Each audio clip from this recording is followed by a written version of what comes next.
तो स्टूडेंट्स, आप सबका स्वागत है इस चैनल पे। और आज क्विज़ कॉन्टेस्ट है और ये ओपन क्विज़ कॉन्टेस्ट में आप सबका स्वागत है। और इसमें ये state level open quiz contest है। इसमें उत्तराखंड स्टेट का कोई भी विद्यार्थी किसी भी कॉलेज का, किसी भी यूनिवर्सिटी का पार्टिसिपेट कर सकता है। और इसमें मैं आपको ये बता दूं कि 40 प्रश्न होंगे और आपको उन 40 प्रश्नों में से 40 प्रश्नों का उत्तर देना है, लेकिन उत्तर आपका YouTube पे होना चाहिए और इसका मूल्यांकन होगा YouTube पे ही। आपके रिज़ल्ट भी आएंगे और इसमें 1 घंटे का टाइम है। 10 बजे आपको वीडियो अपलोड कर दी जाएगी, आपके पास वीडियो पहुंच जाएगी और 11 बजे तक आप 10:50 से अपने आंसर को 10:50 से 10:60 यानी 11 बजे तक आप आंसर को लोड करेंगे। उससे पहले आप नहीं करेंगे, क्योंकि कई बार जो है कई विद्यार्थी आपके आंसर को देख सकते हैं। तो बहरहाल इसमें आप करेंगे ये कि ये वीडियो 10 से 15 मिनट का होगा। आप अपने उत्तर को कॉपी पे क्रम के अनुसार लिख लेंगे। 1 का आंसर, 2 का आंसर, 3 का आंसर, इस तरह से। सपोज़ कि पहला का आंसर भारत की राजधानी कहाँ है, तो ये है दिल्ली, तो पहला का आंसर दिल्ली आप कॉपी में नोट करेंगे और ये 15 मिनट में आपका कॉपी पे सारा नोट हो जाएगा। उसके बाद आप सारे आंसर को YouTube के कमेंट बॉक्स में नोट करेंगे। और हम आपको ये भी बता दें कि कमेंट बॉक्स कई बार विद्यार्थियों को मिलता नहीं है, तो इसमें कमेंट बॉक्स कई बार तो वीडियो के जस्ट नीचे होता है और कई बार बिल्कुल नीचे होता है। तो इसका आप ख्याल कर लेंगे कि कमेंट बॉक्स कहाँ ढूंढने में आपको आसानी होगी। तो जस्ट नीचे भी होता है और कई बार बिल्कुल नीचे होता है। और इससे पहले कि हम क्वेश्चन शुरू करें, आप सब जो लोग नए हैं बिल्कुल और इस प्रोग्राम से जुड़ना चाहते हैं, ये कंटिन्यूअस प्रोग्राम है और ये आपके पर्सनालिटी डेवलपमेंट से रिलेटेड प्रोग्राम है। ये ऐसा नहीं है कि कम एंड गो, आओ और जाओ, बल्कि इससे आप जुड़े रहेंगे तो आपका जीके स्ट्रांग होगा, आपके कंपटीशन की तैयारी होगी। पूरी स्ट्रक्चर्ड आपकी तैयारी कराई जाती है। जीके 1 से लेकर के 36-37 तक आ चुका है, जो सिस्टमेटिक तरीके से आप एक चैनल है career guide doctor Afroz Iqbal, उस पर आप तैयारी कर सकते हैं। और साथ साथ में जो दूसरा चैनल है क्विज़ गुरु डॉक्टर अफरोज़ इकबाल, उसमें आप प्रैक्टिस करने का है। जो भी क्वेश्चंस हैं प्रैक्टिस करने को देते हैं। जीएस से रिलेटेड हिस्ट्री है, पॉलिटी है, ज्योग्राफी है, इकोनॉमिक्स है, एज ए होल है, जीएस है। तो बहुत ही स्पेशलाइज्ड तरीके से तैयारी कराई जा रही है। इसका आप बेनिफिट उठाएं। ये जो सर्टिफिकेट आप क्विज़ का प्राप्त कर लेते हैं, किसी भी चीज़ का प्राप्त कर लेते हैं, ये बहुत बड़ा, बहुत महत्वपूर्ण नहीं होता है। असल महत्वपूर्ण होता है कि आप जब आपका जीएस या जीके बहुत मजबूत हो जाएगा तो आप एग्ज़ाम में क्वालिफाई कर जाएंगे, आप कंपटीशन क्वालिफाई कर जाएंगे, पीसीएस कर जाएंगे, आईएएस कर जाएंगे। ये आपके लिए ज़्यादा महत्वपूर्ण है। कोई विद्यार्थी हमसे ये पूछ रहा था कि ये जो क्विज़ करा रहे हैं इसका सर्टिफिकेट कहाँ तक हमको क्या फ़ायदा देगा। तो मेरा ये कहना है कि आपने जो 10th किया है, आपने जो इंटर किया है, आपने जो ग्रेजुएट किया है, उस सर्टिफिकेट का कोई योगदान नहीं है आपके लाइफ में। उसी तरह ये सर्टिफिकेट उसी के आसपास कहीं पे आपको फाइल में दबा के रख देना है, वो दबा रह जाएगा। और उभरने वाली जो चीज़ है, सर्वाइवल ऑफ द फिटेस्ट जो चीज़ है, वो आपका टैलेंट है।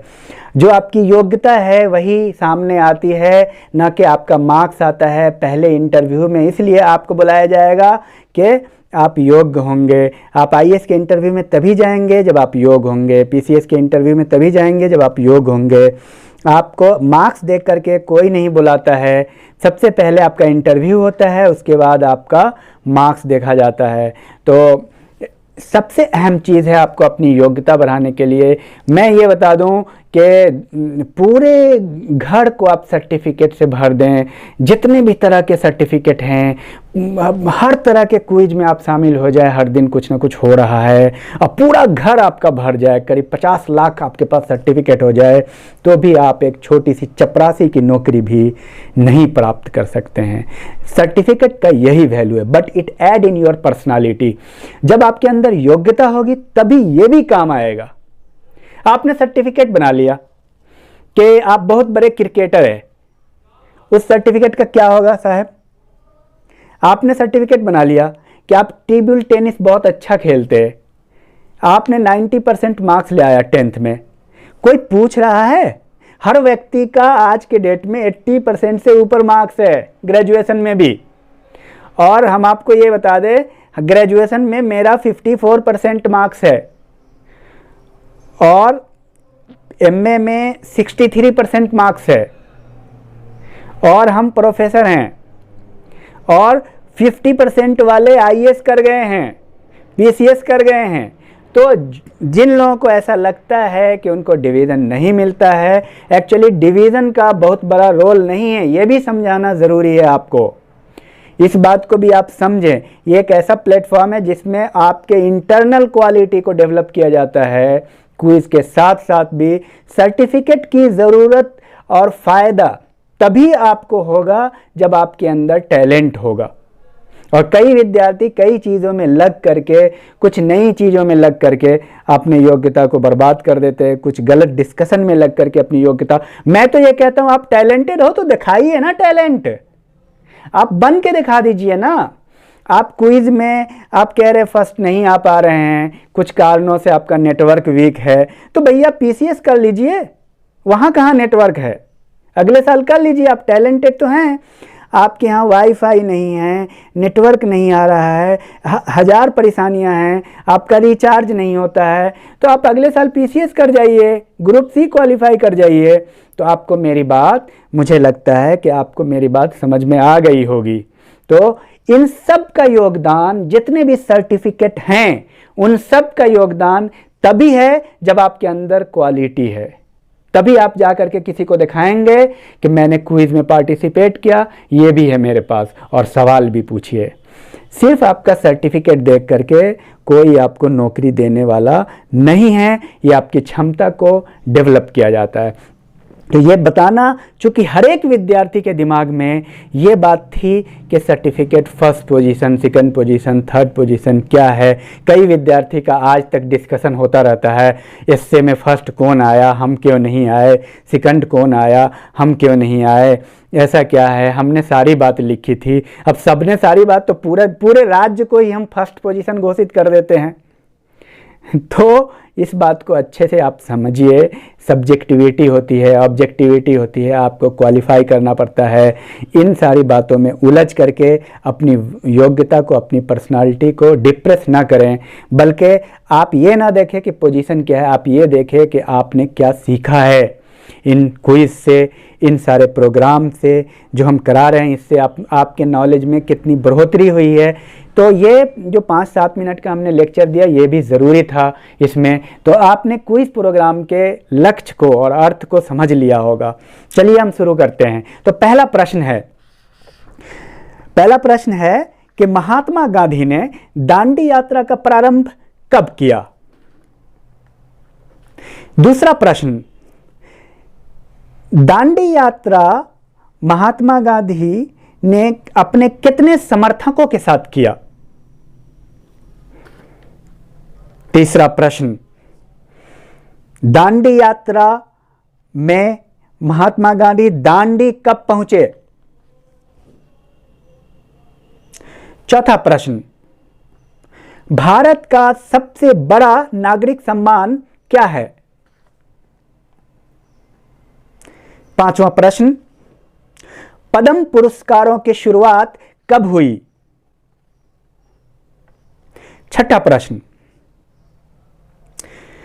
नोबेल पुरस्कार कब से दिया जाता है? सातवां प्रश्न, अर्थशास्त्र में नोबेल पुरस्कार की शुरुआत कब हुई? 8वां प्रश्न,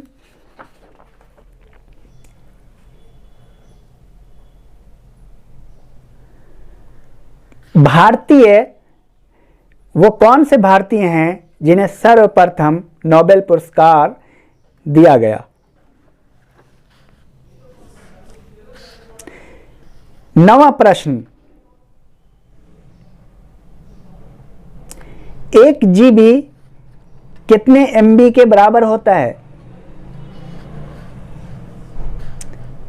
10वां प्रश्न, विश्व का सबसे बड़ा मरुस्थल कौन सा है? 11वां प्रश्न, टकलामाकन मरुस्थल कहां पाया जाता है?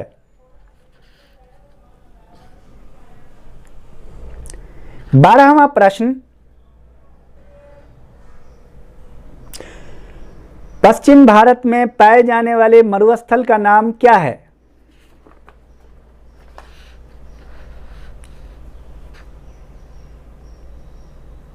13वां प्रश्न, जमुना पारी नस्ल किससे संबंधित है?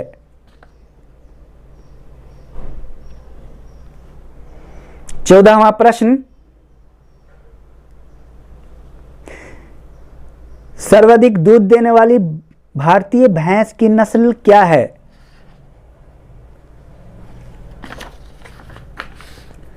और 15वां प्रश्न, मन्नार की खाड़ी किस राज्य में स्थित है? 16वां प्रश्न, सुपर प्रसारित नगर किसे कहते हैं? 17वां प्रश्न, सामान्य रक्तचाप एक मनुष्य का कितना होना चाहिए?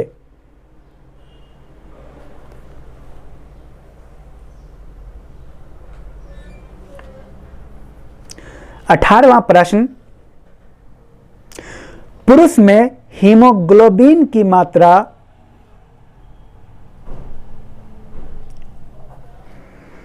कितनी होनी चाहिए?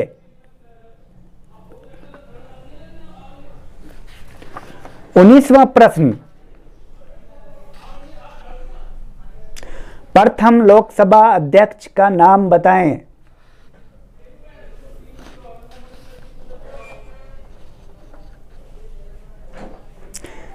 और 20वां प्रश्न, भारत का सबसे बड़ा डेल्टा किस नदी के मुहाने पर स्थित है?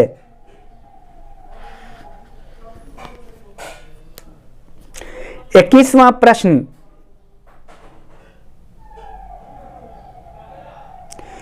पेचिस का कैरियर कौन है? किस पशु के द्वारा पेचिस फैलता है?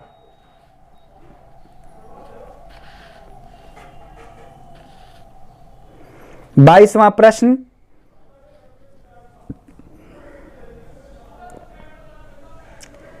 निद्रालु रोग किससे फैलता है?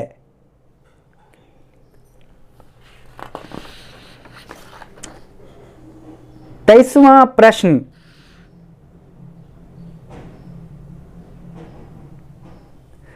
भारत का पहला गवर्नर जनरल कौन है?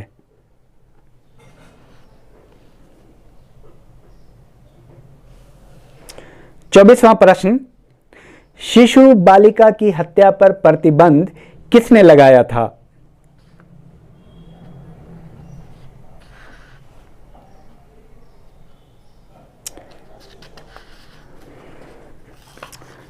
25वां प्रश्न, निकट दृष्टि दोष को क्या कहते हैं?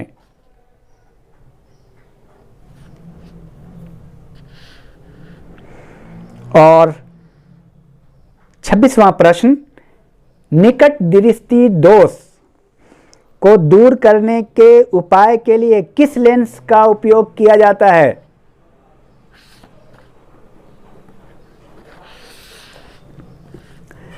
27वां प्रश्न, कंप्यूटर की स्थायी स्मृति किसे कहते हैं?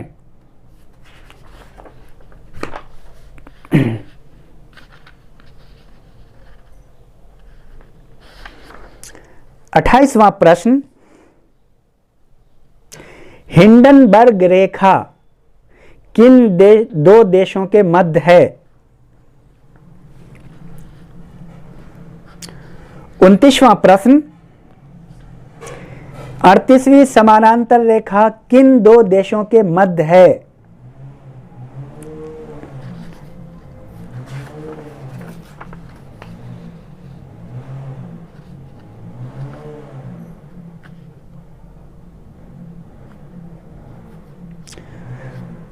और 30वां प्रश्न, तारापुर परमाणु विद्युत गृह किस राज्य में है?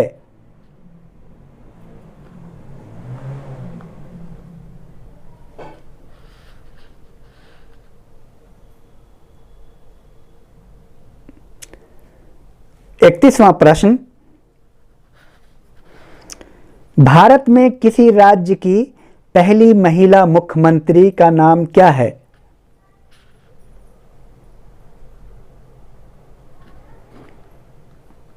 32वां प्रश्न,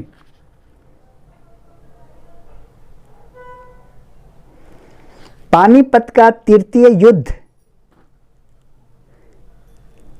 किस तारीख को लड़ा गया? वो डेट कौन सी है?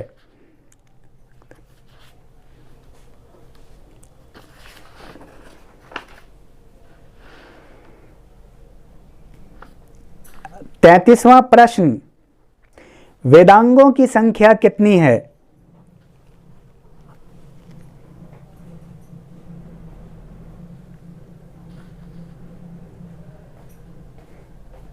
34वां प्रश्न, 34, आर्यभट्ट कौन थे? किस विषय के विशेषज्ञ थे?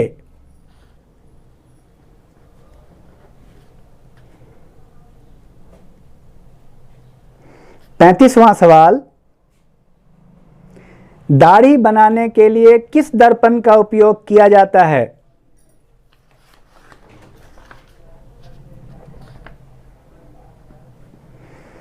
36वां प्रश्न,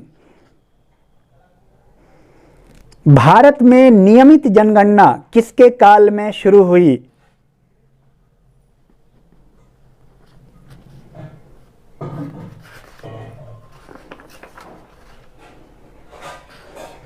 37वां प्रश्न,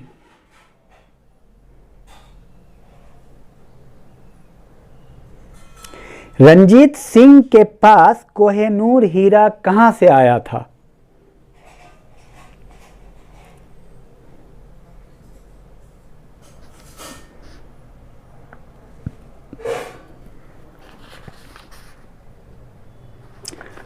और 38वां प्रश्न,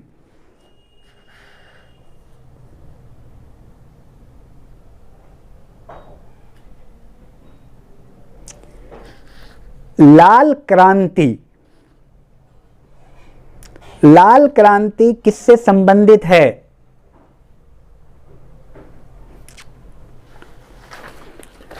लाल क्रांति किससे संबंधित है?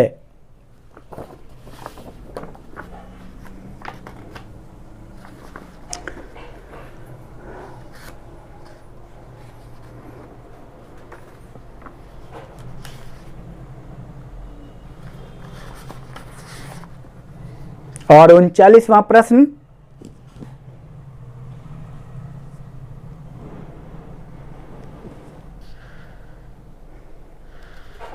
मुस्लिम लीग की स्थापना किसने की? संस्थापक कौन थे?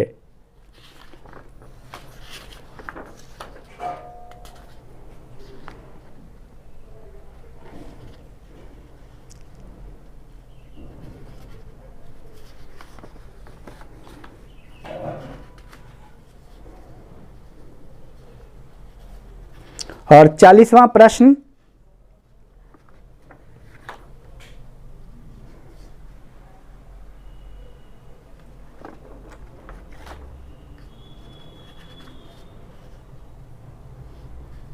सार्क की स्थापना